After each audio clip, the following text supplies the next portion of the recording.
Hallelujah. प्रभु का धन्यवाद हो, प्रभु की स्तुति हो। आइए हम प्रभु का धन्यवाद करेंगे। महान जीवित परमेश्वर आपका धन्यवाद। राजाओं के राजा सर्वशक्तिमान परमेश्वर आपकी स्तुति हो। पवित्र पवित्र पवित्र पवित्र पवित्र सामर्थ्य परमेश्वर आपका धन्यवाद। तारीफ तारीफ तारीफ तारीफ तारीफ तारीफ। Hallelujah hallelujah hallelujah. धन्यवाद धन्यवाद धन्यवाद धन्यवाद धन्यवाद धन्यवाद धन्यवाद। तारीफ के हो गया, आदर महिमा के हो गए परमेश्वर आपकी स्तुति स्तुति स्तुति स्तुति स्तुति। महान दयालु परमेश्वर आपका धन्यवाद करते हैं आज की शाम के लिए। प्रभु जी आपने दिन भर संभाला उसके लिए धन्यवाद। महान जीवित परमेश्वर इस समय प्यारे पिता आपके चरणों में आते हैं, आपके अनुग्रह के सिंहासन के सम्मुख आते हैं। प्रभु अपना लहू, पवित्र लहू हम सबके हृदयों पर लगाएं प्यारे पिता। प्रभु यीशु मसीह आपका धन्यवाद। प्रभु आपका उद्धार का कार्य प्रभु हम सबके जीवनों में पूर्ण हो। जितने वचन सुनते हैं प्रभु सबके मन की आंखों को प्रकाशमान करें। और प्रभु जी अपना वचन पवित्र आत्मा जी आप सिखाएं। धन्यवाद सारी बातों के लिए। पूरा नियंत्रण आप लें प्रभु। धन्यवाद के साथ प्रार्थना प्रभु यीशु के नाम से मांगते हैं, आमीन। प्रभु का धन्यवाद। आइए एक भजन गाएंगे। तुम जगत की ज्योति हो, तुम धरा के नमक भी हो। तुम जगत की ज्योति हो, तुम धरा के नमक भी हो। तुम जगत की ज्योति हो, तुम धरा के नमक भी हो। तुमको पैदा इसलिए किया, तुमको जीवन इसलिए मिला। तुमको पैदा इसलिए किया, तुमको जीवन इसलिए मिला। उसकी मर्जी कर सको सदा, उसकी मर्जी कर सको सदा। तुम जगत की ज्योति हो, तुम धरा के नमक भी हो। तुम जगत की ज्योति हो, तुम धरा के नमक भी हो। वो नगर जो बसे शिखर पर, छिपता ही नहीं किसी की नजर। वो नगर जो बसे शिखर पर, छिपता ही नहीं किसी की नजर। तुम्हारे भले काम चमके इस तरह, तुम्हारे भले काम चमके इस तरह। तुम जगत की ज्योति हो, तुम धरा के नमक भी हो। तुम जगत की ज्योति हो, तुम धरा के नमक भी हो। पड़ोसी से प्रेम तुमने सुना है, दुश्मनों से प्रेम मेरा कहना है। पड़ोसी से प्रेम तुमने सुना है, दुश्मनों से प्रेम मेरा कहना है। तभी तुम संतान परमेश्वर समान, तभी तुम संतान परमेश्वर समान। तुम जगत की ज्योति, तुम धरा के नमक भी हो। तुम जगत की ज्योति हो, तुम धरा के नमक भी हो। प्रभु का धन्यवाद, प्रभु की स्तुति हो। तुम जगत की ज्योति हो, तुम धरा के नमक भी हो। प्रियो, परमेश्वर का वचन हमसे बात करता है जब हम अनेकों परिस्थितियों में अपना समय व्यतीत करते हैं। आज की जो परिस्थितियां हैं हम देखते हैं, उन परिस्थितियों में मनुष्य बड़ा ही कराहट में अपना जीवन व्यतीत कर रहा है। महामारी का समय है, चारों तरफ हाहाकार है, लोग परेशान हैं। मृत्यु के मुंह में प्रतिदिन हजारों हजार लाखों लाख लोग जा रहे हैं दुनिया में से, लेकिन परमेश्वर ने आपको और हमें जीवित रखा। धन्यवाद हो उस महान परमेश्वर की कृपा और दया के लिए। इस कठिन समय में हमारा जीवन दूसरों के लिए एक नमूना बने, एक रोशनी बने। लेकिन होगा ये सारा कार्य कब? जब हम अपने आप को जानेंगे, पहचानेंगे। जब हम परमेश्वर को जानना शुरू करते हैं तब हमें अपनी भी जान पहचान होना शुरू हो जाती है। मैं ऐसा कहता हूं कि परमेश्वर को जानना सब चीज को जानना है, और परमेश्वर को जानने का परिणाम अत्यंत ही सुखदायक और मैं कहता हूं बड़ा ही लाभदायक होता है। थोड़ा प्रभु के वचन में चलेंगे। आइए हम यूहन्ना रचित सुसमाचार और उसका 8 अध्याय और उसका 32 वचन पढ़ेंगे। लिखा है, तुम सत्य को जानोगे और सत्य तुम्हें स्वतंत्र करेगा। वचन कहता है, प्रभु जी कह रहे हैं वहां पर, तुम सत्य को जानोगे तो सत्य तुम्हें स्वतंत्र करेगा।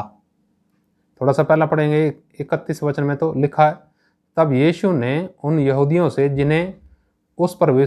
जिन्होंने उस पर विश्वास किया था कहा, यदि तुम मेरे वचन में बने रहोगे तो सचमुच मेरे चेले ठहरोगे। तुम सत्य को जानोगे और सत्य तुम्हें स्वतंत्र करेगा। तुम सत्य को जानोगे और सत्य तुम्हें स्वतंत्र करेगा।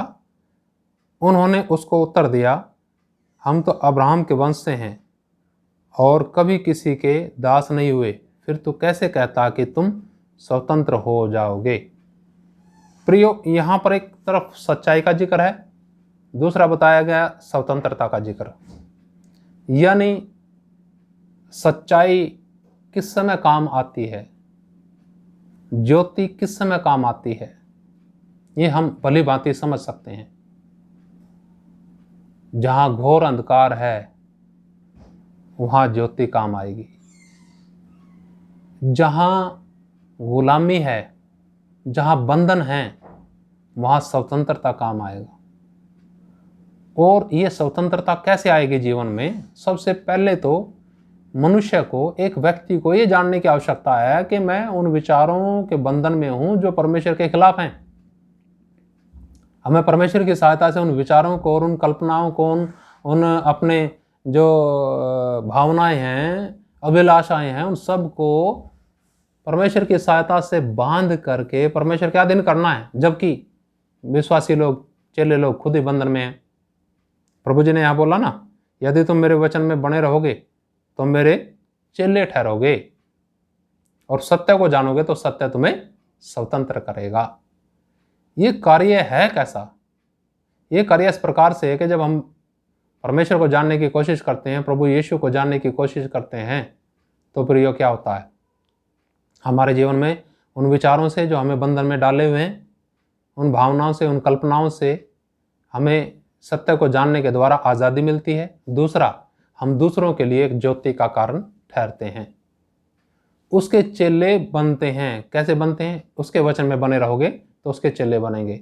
उसके वचन में बने रहने का मतलब क्या है? उसकी आज्ञाओं का पालन करना। उसकी बातें सिर्फ सुनना ही नहीं है, लेकिन हम उनको सुन करके अपने जीवन में उसी प्रकार से चलें जिस प्रकार से यीशु मसीह ने यहां वचन में नमूना दिखाया। बाल बच्चों के विषय में, अपने जीवन के विषय में, दुनिया के विषय में, परमेश्वर के विषय में, और ये जो सुसमाचार हमने प्राप्त किया, जो उद्धार का सुसमाचार है, इसके विषय में किस प्रकार से दूसरों तक पहुंचाना है। लेकिन हम, बहुत से लोग इस सुसमाचार को पहुंचाते तो हैं, उनको ये नहीं पता है सुसमाचार है क्या। उनको सुसमाचार का अर्थ यही रहता है कि शरीर से चंगाई, शरीर में क्या? चंगाई, और संसार में आर्थिक समृद्धि, यही सोचते हैं लोग। लेकिन ऐसा नहीं है। प्रभु का वचन कहता है तुम सत्य को जानोगे। सत्य है क्या प्रियो? सत्य वो सत्य है जो कभी बदलता नहीं। हमने भौतिक चीजों को पाया, संसारिक आशीष पाई, चंगाई पाई, प्रभु का धन्यवाद, ये सारी चीजें जाती रहेंगी। लेकिन प्रियो, वो सत्य जो हमेशा बना रहे, जैसे उसे जानेंगे जैसे उसके अनुसार चलेंगे, ना सिर्फ हमें वो जीवन मिलेगा जो कभी समाप्त ना होगा, ना बदलेगा, लेकिन हमारे द्वारा परमेश्वर बहुत से लोगों को भी वो जीवन देगा। इसी को कहते हैं, जो हमने गीत गाया ना, तुम जगत की ज्योति हो, तुम धरा के नमक भी हो। हमारे जीवन से लोगों को सीखने के लिए मिले, जैसे हमारे जीवन से वो परमेश्वर को महसूस करेंगे, जानेंगे परमेश्वर की सच्चाई को, कि किस प्रकार से हम प्रभु के वचन के अनुसार चलते हैं, वैसे ही उन लोगों को भी विचारों में आज़ादी मिलेगी, उन बंधनों से जो शैतान ने उनके ऊपर डाले हुए हैं। तो प्रिय, यहाँ पर हम देखते हैं परमेश्वर के वचन में प्रभु जी कहते हैं कि तुम सत्य को जानोगे और सत्य तुम्हें स्वतंत्र करेगा। उन्हें ये थोड़ी पता था कि सत्य कौन है, उन्हें थोड़ी मालूम था जो उनसे बात कर रहा है कि वही सत्य है। वो ऐसा कहते हैं कि नहीं, हम तो अब्राहम की संतान हैं, हम किसी के कभी दास ही नहीं हुए। आपने समझी ये बात? एक जगह हम जिक्र कर रहे थे, बहनों का जिक्र चला था वहां पर कि बहनों ने भी क्या करना चाहिए, किस प्रकार से जल दीक्षा देना है वो भी दे सकती हैं, क्योंकि वचन में तो ऐसा लिखा है। जब हम नए नियम में पढ़ते हैं, अब जब सब ने बपतिस्मा ले लिया तो ना तो कोई भाई रहा, ना कोई बहन रहा, ना कोई यहूदी, ना कोई यूनानी, ना गोरा काला, सब भेद खत्म हो गए, तो बराबर हो गए आदमी के। लेकिन प्रियो, ये जो सेंस है, ये स्पिरिचुअल सेंस में बोला गया, आत्मिक सेंस में बोला गया। लेकिन जब हम फिजिकल सेंस में आते हैं तो आदमी और औरत में तो फर्क है, आदमी और औरत में तो फर्क है। कई बार हम उसको समझ नहीं पाते जो परमेश्वर का वचन सिखाना चाहता है, हम उसको लेकर के अपने भौतिक लाभ के लिए इस्तेमाल करते हैं, जो कि एक गलत है। जो वचन की भावना है, अगर आत्मिक है तो उसे हमें आत्मिक तरीके से समझना है कि ये हमें आत्मिक क्षेत्र के बारे में समझा रहा है, सिखा रहा है कि आत्मिक तौर से अब कोई औरत और मर्द नहीं रहा। लेकिन अगर हम उसको एक फिजिकल सेंस में लेने लग जाएं कि ना औरत आदमी सब बराबर हैं, ऐसा कैसे हो जाएगा? कैसे बराबर हैं? नहीं है। ये सिर्फ इसी कारण होता है कि जो लोग अधूरा ज्ञान रखते हैं ना, वो लोग इस प्रकार की बात करते हैं। किसी ने भी बोला संसार के अंदर अधूरा ज्ञान खतरा जान, अधूरा ज्ञान जो है खतरा जान है। तो इसलिए प्रिय, परमेश्वर के वचन को अच्छे से अध्ययन करना चाहिए। जब हम परमेश्वर के वचन को अच्छे से अध्ययन करेंगे ना, इस वचन को, ये वचन क्या कहता है, सत्य क्या चीज है? सत्य वही है जो उनसे बात करता है, यहूदियों से उस समय। लेकिन यहूदी लोग अपने घमंड के अंदर थे, वो कहते थे हम तो अब्राहम की संतान है, अब्राहम के वंश है, हम अभी तक किसी के गुलाम ही नहीं हुए। किस चीज से आजाद करोगे आप? प्रियो, यहां पर आजादी का जिक्र समझ रहे हैं, आजादी का जिक्र कुछ और था, यहां पर वो समझ नहीं पाए इस बात को। देखिए थोड़ा हम यूहन्ना रचित सुसमाचार और उसका 14 अध्याय के अंदर जब हम देखते हैं, वहां पर साफ प्रभु जी ने खोल करके बताया, इसका 6 वचन में प्रभु जी ने ऐसा बोला, यीशु ने उनसे कहा, मार्ग और सत्य और जीवन मैं ही हूं, बिना मेरे द्वारा कोई पिता के पास नहीं पहुंच सकता। यहां पर स्पष्ट बताया गया मार्ग, जीवन और सत्य। अब तो नहीं यकीन करना चाहिए था, लेकिन यहां पर चलो ने यकीन किया, कर प्रभु का धन्यवाद, क्योंकि वो लोग बड़े बेचैन थे, चिंतित थे। प्रभु जी ने उनकी चिंता को देखते हुए उनको बताया, बिल्कुल स्पष्ट तरीके से बताया। अब सोचिए कितना आनंदित उन चेलों को हो जाना चाहिए था, जिन चेलों को प्रभु जी ने बोला कि मैं ही हूं सत्य और मैं ही हूं तुम्हें आज़ाद करने वाला। प्रियो, आज चिंता से आपको और आपका जो भी बंधन है, उन बंधनों से एक ही है जो आज़ाद कर सकता है, यीशु मसीह। वो स्वयं कहता है